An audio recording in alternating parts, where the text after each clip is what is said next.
E a segunda reportagem da série especial Um Ano do Rompimento da Barragem, vamos entender todo o estrago que a lama deslocada de Fundão causou.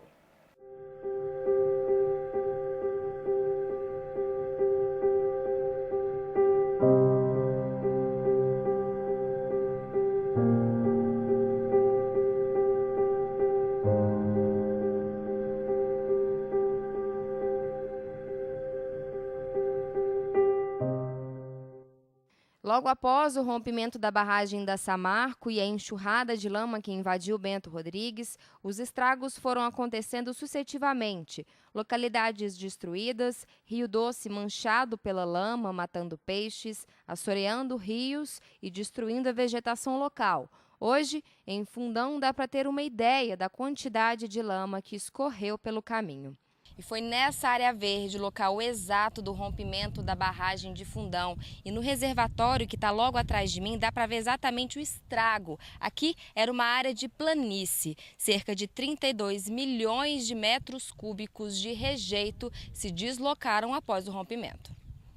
Bento Rodrigues foi a localidade mais afetada, completamente destruída pela lama, que chegou alguns minutos depois do rompimento. Apenas as regiões mais altas do distrito se salvaram. Conseguimos pegar o máximo de gente, colocar em caminhonetes, levar para cima, para os morros, da igreja. E depois voltamos pelas beiradas, tentando ver se achamos algumas pessoas e resgatar quem estava pedindo socorro. Tiraram uma mulher lá em cima, tirou o menininho, que foi, a enxurrada foi, levou tudo para cima lá. Aí tirou eles e pegou e levou para o ponto de socorro. Né? Em seguida, a lama do Rio Gualacho do Norte passou pelo distrito de Paracatu de Baixo e também causou destruição. E em seguida, o rio leva o rejeito pelo distrito de Gesteira, cidade de Barra Longa, onde a lama invadiu partes do centro da cidade e destruiu fazendas. Chega no Rio Doce e deságua no mar em Regência, no Espírito Santo. Especialistas não conseguem dimensionar ainda o tamanho do estrago todo. Muitas variáveis foram afetadas e nem em quanto tempo será tudo recuperado. Os rios atingidos continuam assoreados e as consequências podem ficar mais visíveis com a volta do período da chuva. É impossível se falar sobre isso aí com uma certa certeza, né? É mera especulação falar de quando isso acontece. Enquanto não chover, parece que as águas estão bastante cristalinas na foz, mas isso é uma questão da ausência de chuvas, né? O Espírito Santo está passando por uma seca muito grande, então a vazão do rio caiu. Consequentemente, as águas são cristalinas lá. Quando chover, depois do período de chuvas começar, é que nós vamos ver se de fato, né, ele vai se tornar turvo e até em quantos anos isso volta a acontecer. A Samarco foi autuada por vários institutos de meio ambiente. O IEMA do Espírito Santo, em âmbito administrativo, aplicou 3 e 2 delas somam R$450 mil. A Secretaria de Estado de Meio Ambiente e Desenvolvimento Sustentável, o SEMAD, aplicou 18 multas, que somam mais de R$68 milhões por descumprimentos de solicitações e prazos estabelecidos pela SEMAD, além do prejuízo e dano ambiental causado pelo rompimento da barragem. O Conselho de Política Ambiental de Minas Gerais, o COPAM, também autuou a mineradora em multa de R$112 milhões pelos danos causados pelo rompimento da barragem. E o IBAMA aplicou 6 multas à Samarco, que somadas totalizam R$292 milhões em autuações. Até agora, nenhuma dessas multas foi paga. O promotor de Justiça em Defesa do Meio Ambiente de Minas Gerais, Carlos Eduardo Ferreira Pinto, esteve em Mariana nesta semana e comentou das dificuldades processuais e responsabilização da empresa. As multas elas são cosméticas e superficiais, são multas administrativas que não são executadas. Então a Samarco recorre administrativamente e depois fatalmente vai recorrer judicialmente, então serão muitos anos ainda de tramitação. E os valores estabelecidos no acordo, eles ficam dentro da esfera de decisão da própria fundação criada pela Samarco, pela Vale e pela BHP, que traz uma blindagem para essas empresas de forma a protelarem as medidas efetivas e necessárias à recuperação ambiental. Além disso, o IBAMA alerta que as obras de contenção do rejeito estão atrasadas. O evento de rompimento da barragem de Fundão, ele não se encontra controlado, tá? Essa época que a gente entrou, que é época de chuvas, ela vai mobilizar, né? Ela vai reavivar toda a questão de transporte de rejeitos, aumento de turbidez, nova poluição e nova degradação na bacia.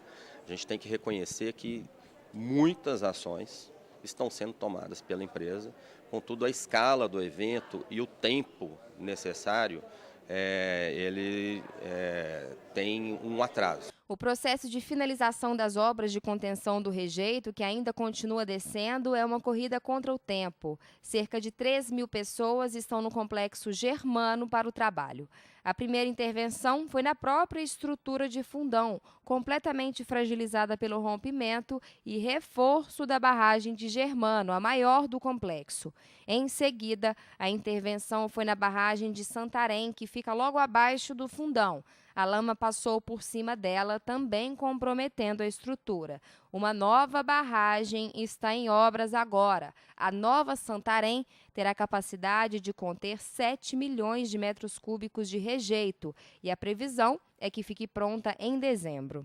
Está um esforço enorme para evitar problemas de maior monta, para que não ocorra mais danos para a população. É isso que está sendo feito. Agora, os atrasos existem.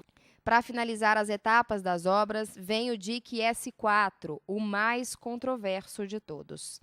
O dique S4 é a última etapa das obras de contenção de rejeito da barragem de Fundão. As obras começaram em setembro e uma das principais consequências da obra é o alagamento das áreas já danificadas em Bento Rodrigues.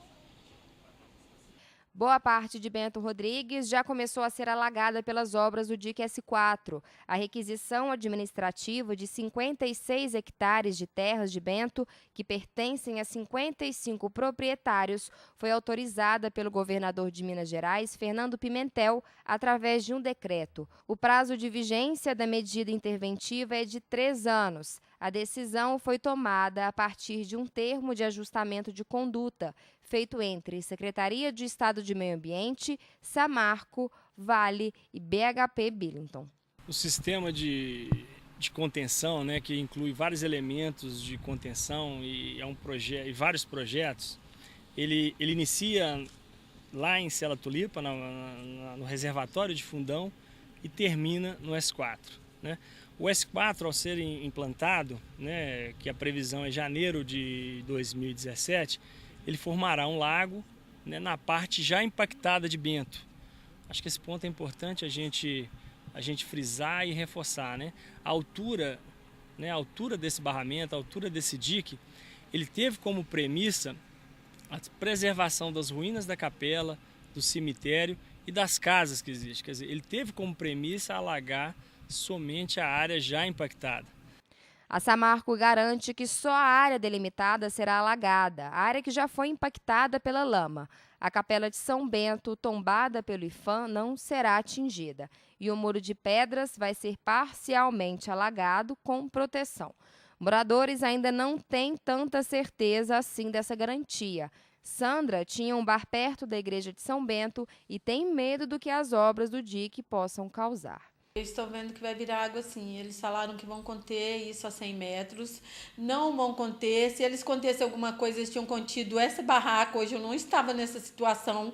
Eles não têm competência de 100 metros da igreja São Bento não deixar alagar tudo. Vai alagar, infelizmente, muito triste.